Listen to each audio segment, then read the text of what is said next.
Chapter 4, Mount Blue Haven. Elle Connolly sat on the couch in her comfortable living quarters, arms around her knees, trying to control the trembling. She waited until she was sure of her voice. How can he make it, Nick? Did you see those images? A shudder shot through her. A mass of writhing red creatures in IR, whole city blocks long and wide. Thousands and thousands of those things. Not human anymore, merely claws and fangs and rage. That's what John and her best friend Sophie had to battle their way through. Nick sat beside her and picked up her hand. His hand was huge, scarred. Across the back of his strong, wide wrist was a jagged-looking scar. Catherine had dermaglued it shut, but it had been deep and had bled badly. Nick was lucky he hadn't sliced a tendon. His body was full of bruises, too, from the grenade he'd thrown in the basement of ARCA headquarters, where friends and colleagues of hers had been held prisoner, and where her spirit had been trapped in a Faraday cage. They'd all been very special prisoners with special powers, and were now safe here in Haven, as was she. Elle could astrally project, a power she was only coming to grips with now at the age of 30. As a child, her dreams had scared her, and even when she discovered that what she thought were very vivid dreams was actually her ability to project herself to other places, it had been hard to control the ability. Only at ARCA had she found people willing to study the phenomenon. Together with other extrasensory abilities scientifically, but ARCA had betrayed the people with abilities, caged them. They trapped her in the Faraday cage when she'd accompanied Nick and his warrior friends to the headquarters in San Francisco to free the gifted prisoners. When her astral projection had been trapped, her body, back here in Haven, had started dying. Nick's grenade had shattered the cage, setting her free. He had refused to leave until he'd freed her spirit. The virus had just erupted and crazy violent monsters were running screaming down corridors. Mac and John had left him, but Nick hadn't left Elle. He wouldn't budge until he found her, and find her he did. He loved her. They'd lost each other 10 years before, but now they were together, forever. Or maybe until next month, when everyone died. Who knew? Nick rubbed a thumb over her knuckles and brought her hand to his mouth. He was always making romantic little gestures like that, and Mac and John kept looking at him as if he'd grown 2 heads, because, well, until he'd found her again, apparently romantic gestures hadn't been Nick's thing. Not much had been Nick's thing beyond soldiering, and after they'd been betrayed by a 4-star general for money, the creation of Haven, a hidden high-tech city, and now possibly the last hope of mankind. He kissed her hand gently, then brought both their hands down to rest on his massive thigh. But today, not even his thighs could distract her from her misery. I know you're worried, but John's the best, honey, simply the best. At this kind of thing, maybe he's even better than me. Huh? She blinked at him. Did that hurt? The corner of his mouth went up a little. I'm a shooter, one of the best, but John's a strategist, and he is cold as ice. He was undercover for 2 years in a Colombian cartel known for its brutality. He impersonated a California dealer, and they bought it because he looks the part. If they had had even the slightest inkling that he was undercover, they'd have strangled him with his own intestines, and it would have taken him a week to die. Or hung him on a meat hook till he bled out. They'd done it before, it was one of their specialties. But John kept his head, got tons of intel, and melted away one night. 2 days later, the enemies had enough information on their security arrangements to try to take the whole cartel down. The upshot was real satisfying. Bad guys were butchering each other all over the place, and the DEA and the Colombian cops mopped up the survivors and put them in jail. You can thank John's intel for your fancy research lab, too. She'd been astonished when Catherine had shown her where she worked. They had absolutely everything in the lab, top of the line. Yeah? How so? John got their bank account numbers before getting away. The few members of the cartel that are left get their accounts depleted by a couple $1 million every other week or so. Keeps them agitated and suspicious of each other. Keeps us happy. She searched his eyes. Nick's eyes. It still thrilled her that he was here, that they were together. They'd come together again under such unusual circumstances. when he'd saved her life by a margin of a few seconds, that she couldn't help but think it was fate itself that had conspired to unite them again. She was a scientist and shouldn't believe in fate, but there it was, she did. "Sophie is very dear to me," she said. Nick bent forward to kiss her cheek. "I know she is, honey. She'll be safe with John. That story about him undercover, it was to make you understand that he is smart and quick. He'll get them out of there, and once they're back here, you brainiac women are going to have to start working around the clock on that vaccine. At least enough for all of us in Haven. Then as soon as we're inoculated, we're going to start canvassing for pockets of normals to inoculate." She nodded. "We can start mass producing right away." "Good, we're going to need it." Snyder found another community that has fortified. So far the community's intact. They're well armed and they are vigilant. "How many?" "About 200. "Are we okay on supplies?" "So far, yeah. And Manuel's hydroponic vats are coming online. I heard there was a 2-ton tomato harvest. Start counting on lots of pasta and tomato sauce." She tried to smile, but it didn't quite work. "I'm so worried, Nick," she confessed. "Yeah," he leaned forward until his forehead rested against hers. "I know. I'm scared they won't get the virus and vaccine to us, and we'll live the rest of our lives behind 10-foot walls, terrified of strangers. I'm scared Sophie won't make it. I'm even scared for John, though I know he can handle himself." "Tomorrow night, John and Sophie and the virus will be here. Count on it. And you and your genius girlfriends disappear to the lab. So how about a little hanky-panky right now? Like a little advance payment?" A laugh bubbled out of her, then a sob, then a laugh. Love, making love, in the middle of mass death. Yes, she and Nick had been separated for so long, and the future looked so dark. Life in the middle of death, oh yes. She ran her hands over his broad shoulders, loving the vital, strong feel of him.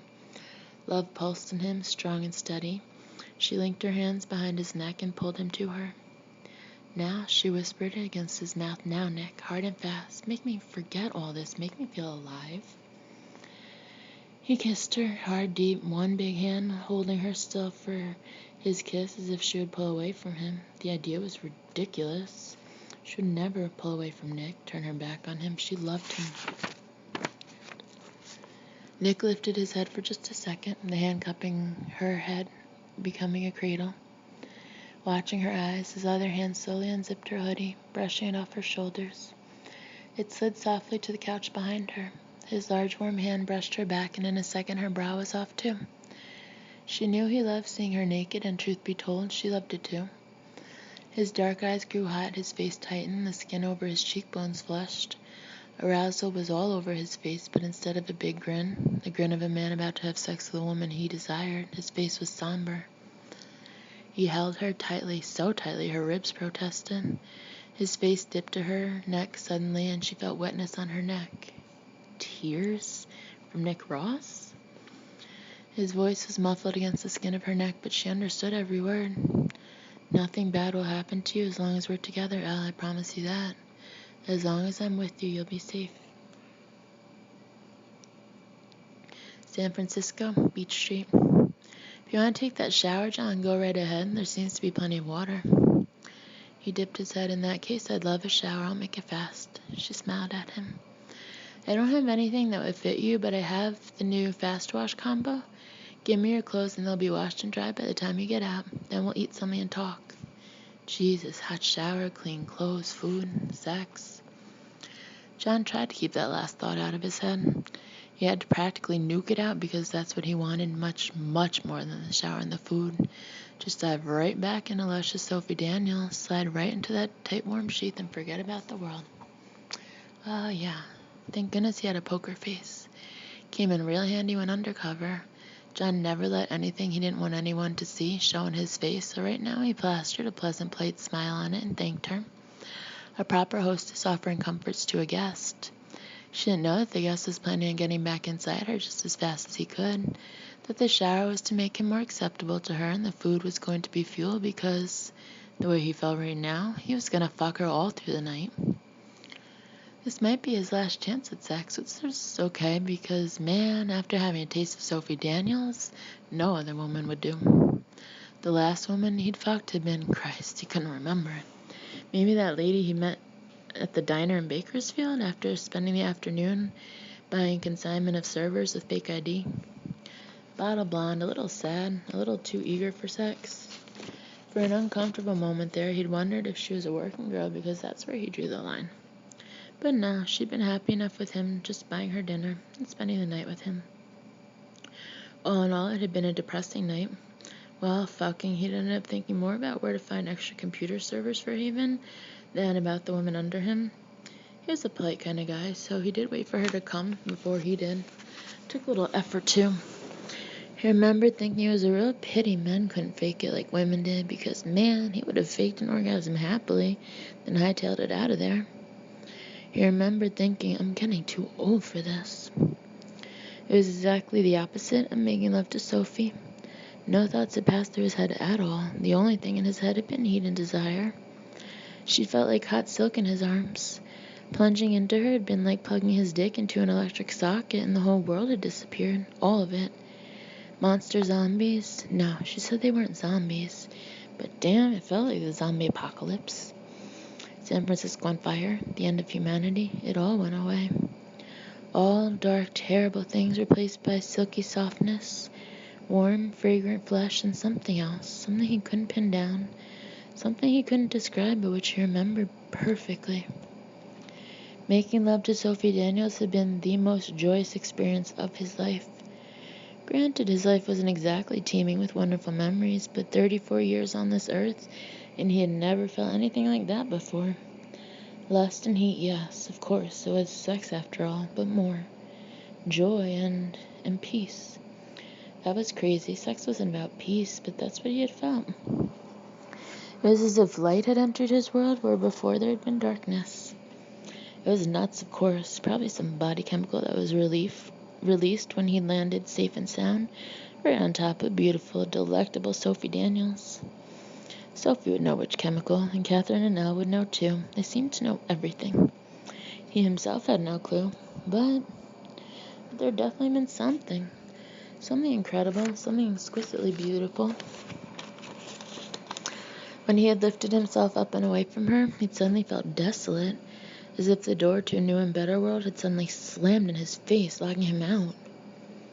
He'd felt wonderful, hopeful, and happy while touching her, and inside her. Jesus, that had been like opening the gates to paradise. He was crazy, imagining things. But even if it was false, some kind of construct of his mind, it had been fantastic. He couldn't wait to get back inside her.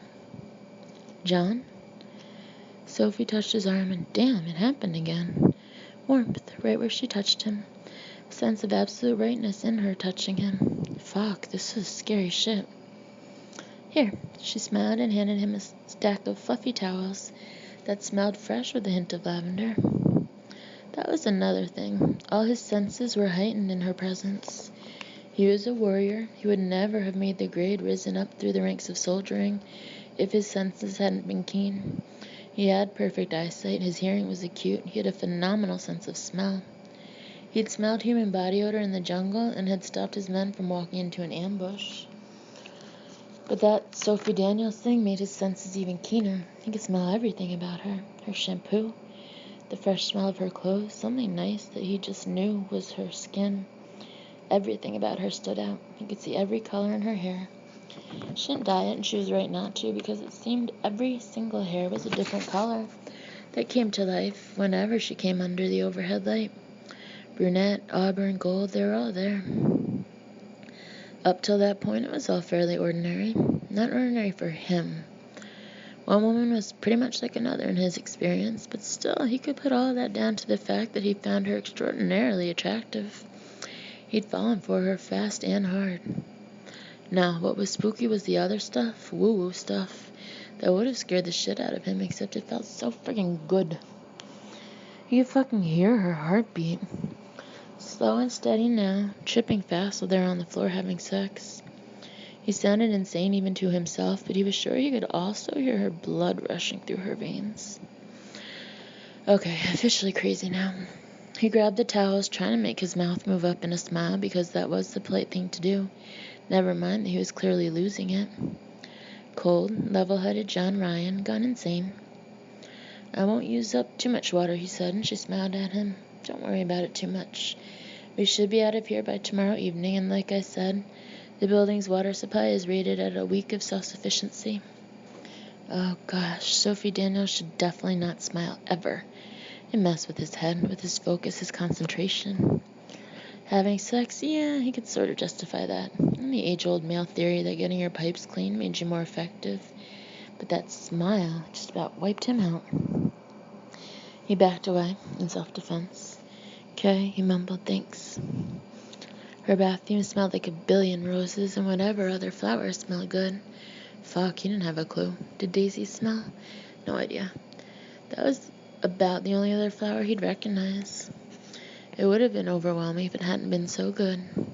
Everywhere were small, complicated glass jars and glass vials with stoppers and dried flower petals and silver doodads and candles, pretty towels with lace thingies around the edges, and flower-shaped soaps and creams for every hour of the day. Feminine overkill. You just wanted to pitch forward, face first, into all that softness.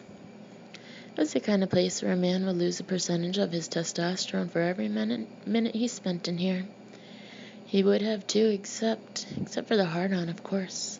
That wasn't going anywhere, no matter how many feminine frills surrounded him. His dick felt like a club hanging off his front. This was all too much.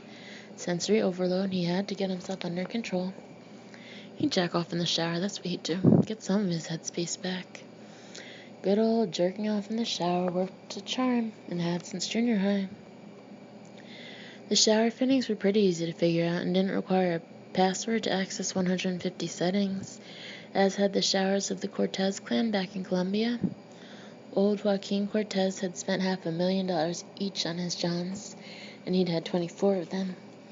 The fittings had been pure gold, and each shower head could run water, perfume, or champagne. Sophie's shower ran water, a nice jet of hot water. He stepped under it and opened a small cabinet set in the turquoise mosaic tile.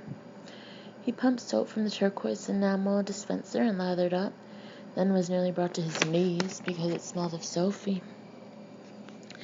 On her skin it had been so faint he only thought of it as the way her skin smelled, but in that concentrated form it was like having 1,000 Sophies spread over his body, and oh gosh, his knees buckled. Luckily there was a small marble bench running along one side. He sat down heavily. The shower head must have had those new sensors because it automatically followed his movements. Sitting on the bench was like sitting under a waterfall. The water was warm and silky, just like Sophie's skin. He looked down at himself. The hard-on was so full he felt tight bursting out of his skin.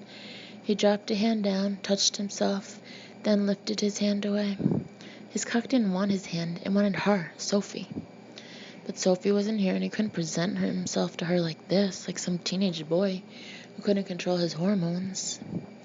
John knew how to control himself. Control had been necessary with his family, otherwise he'd have sunk into the pit with them. At times it felt like he was nothing but ironclad control. But right now his cock was dark and swollen, actually twitching. He had to get rid of his hard-on. He had to be presentable when he emerged from the bathroom, otherwise he'd scare her. And man, that was the last thing he wanted. The world was scary as shit right outside her door. Monsters on the loose, the city on fire, their lives hanging by a thread, hanging by his ability to be quick-witted and fast, his ability to navigate their way through monsters who could turn them into monsters themselves with one bite, one scratch. He was going to have to get a woman with no training several blocks to the Ghirardelli building and then up onto the roof. It had been hard enough alone, sprinting and stunning and shooting. On the way back, he was going to have to go at her pace, carrying a case, holding a weapon, which meant he couldn't keep a hand on her. Sophie Daniels was in shape. She'd felt lithe and sleek in his arms, but he knew the kind of muscles that heavy training built, and she didn't have them. She was in shape but not conditioned. She wouldn't be able to keep up with him, so he'd have to keep up with her. He'd be on point, of course, and he'd give her his stealth suit, which would leave him pretty much defenseless. One scratch, one bite, and he'd turn into a monster himself. He didn't know the latency of the virus, but it must be very, very fast, judging from the way it had spread. Before he knew it, his mind would be gone, and he would turn on pretty Sophie Daniels and tear her apart. She could beg and she could cry, but he wouldn't be himself anymore. He'd be gone in the smoky ruined depths of his own mind, like his parents. He shoved that thought away, but it stuck in his head like barbed wire. His parents had been druggies. When high, there'd been nothing there for their son. He'd spent most of his childhood watching his parents clock out. It hadn't mattered at all to them that he was cold and hungry and lonely. He remembered telling his mother there was no food in the house and that he was hungry. She looked at him blankly, and at that moment John realized she didn't know who he was. He'd been 5. At the age of 9, a good-looking blonde kid, his parents had sold him to sex traffickers for a fix. His parents had been monsters. All his life had been dedicated to being a good guy, fighting against people exactly like them. Those 2 years undercover, a mission so dangerous he had a box full of medals he could never show anyone, had been all about that. The idea that with one bite he could become a monster himself, hurt Sophie, kill her even, without feeling anything, that idea terrified him more than any battle he'd been in. Well, he looked down at himself. He was only half hurt now, dick drooping more with each passing second. That was a way to get rid of his boner, even better than jerking off, since his dick didn't want his hand anyway. Just think of becoming infected and not only not being able to protect Sophie, but hurting her. Guaranteed dick deflation. He stepped out of the shower and into the air dryer. Even that smelled like Sophie. His clean clothes were neatly folded on a chair. He picked up his long-sleeved tee and sniffed it. Didn't smell as good as Sophie, but then nothing did. He put on the tee and jeans and walked out barefoot to see Sophie at the kitchen door smiling at him. "Ready for some food?" she called out softly. Hunger roared through him. Whatever she was cooking smelled wonderful. She stood framed in the door, shiny dark hair gleaming under the kitchen light, beautiful face lit with a welcoming smile, and his heart skipped a beat. He was a dead man. If the zombies didn't get him, Sophie Daniels would.